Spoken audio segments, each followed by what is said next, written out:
Hey, it's Rachel. I am continuing to document the establishment of our kind of food production system here in our suburban backyard. These perennial beds are the latest. We will be planting these next week with some cane fruits like raspberries and blackberries, as well as a couple of bushes, blueberry and honeyberry. And to do that, we wanted to make sure we had nice, deep beds. These are expensive plants, they live a long time, and we wanted to give them the best possible opportunity to set deep roots and be healthy. The problem with doing 3-foot beds here is all in, I needed 820 cubic feet of material to fill them, about 30 cubic yards, and that was going to get expensive. We figured out how to do it for free using a Hügelkultur method, kind of an adaptation of that, and I wanted to walk through how we did it and some of the benefits. Quickly, the word Hügelkultur is German. It translates to mound culture. This is not a new idea. It's been around for decades. The basic concept is that you have a core of woody material in the middle and that absorbs water and helps to maintain moisture in the mound. You start with large pieces of wood, you build that out with some smaller pieces of wood on top. You top that with finely chipped wood, typically, or very, very small twigs. On top of that goes a layer of high nitrogen material. This might be grass clippings, fresh prunings, or something like kitchen scraps, and that's to help balance the nitrogen and the carbon levels in this mound. You put a thin layer of soil or compost on top of that and you plant directly into it. And the idea is that the water is well regulated because of all of that woody material. The plant roots over time help to get in there and break it up. And as everything decomposes and breaks down, it flattens out and you end up with these beds of really nice material. In the suburbs, I didn't feel like a big freestanding mound was very appropriate for the context. Instead, we're using these raised beds. The two primary positives of this Hügelkultur approach were the water regulation and then the cost. It was free, this whole thing. The downside, just quickly, is that it takes a long time and it takes a lot of material. So just be aware that this will not be done in a day. And when I started, the very first thing that I did was to remove all weeds from the base of these beds and then lay down builder paper, because I knew they were going to be exposed for quite some time until I finally finished filling these things up. So start with a weed barrier. Second, we put in a bunch of branches and twigs that had come down in our summer storms. These had leaves attached, and that meant that there was some nitrogen in there, which was good, but they also had mature seeds. And you'll notice as I was going through, I tried to put anything with a weed seed load at the bottom of the bed and then cover it with things where I was not worried about weed seeds. I want those weed seeds to germinate deep and then die before they ever make it to the surface.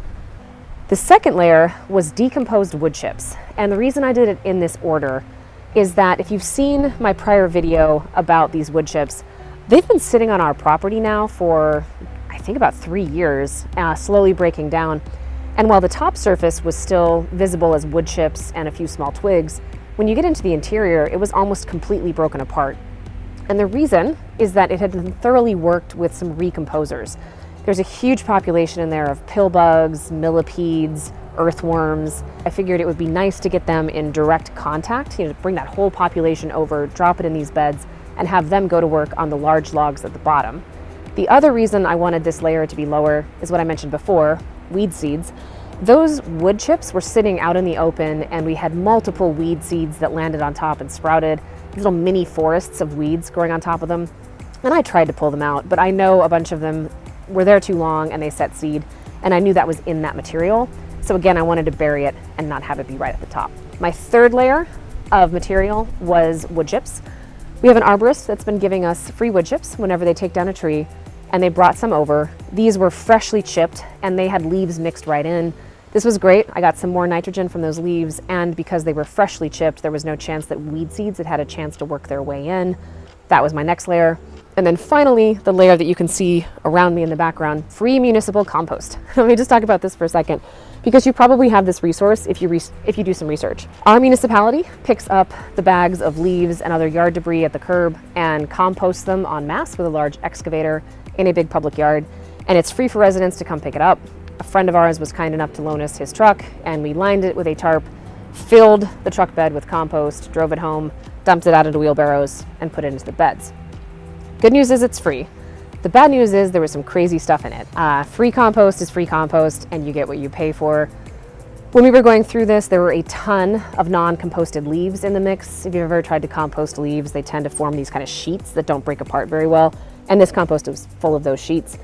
There was also just straight up trash in here. We had pop cans, plastic wrappers, we had things that I think people dug up accidentally in their yard, like pieces of sprinkler systems or electrical wire. There was an entire work glove in there, and there was a fully intact lighter in our compost, as well as all throughout just kind of large rocks we had to keep picking out. So just be aware, again, if you're gonna get free compost, you get what you pay for. As this material settles over time, I'm going to be continuously adding more, and I knew that I would be adding my own compost and it wouldn't have those kinds of contaminants in it. So I'm okay with starting with just kind of so-so compost. The part I don't love is that the city compost, much like my wood chip bins, was just exposed to the elements. So when we were there scooping it in, you could see grasses and weeds growing all over the tops of these compost piles. And the way that it works is that when the city has another large volume of compost to add, they just dump it on top of all of those weeds. It's not like somebody's in there hand weeding these things.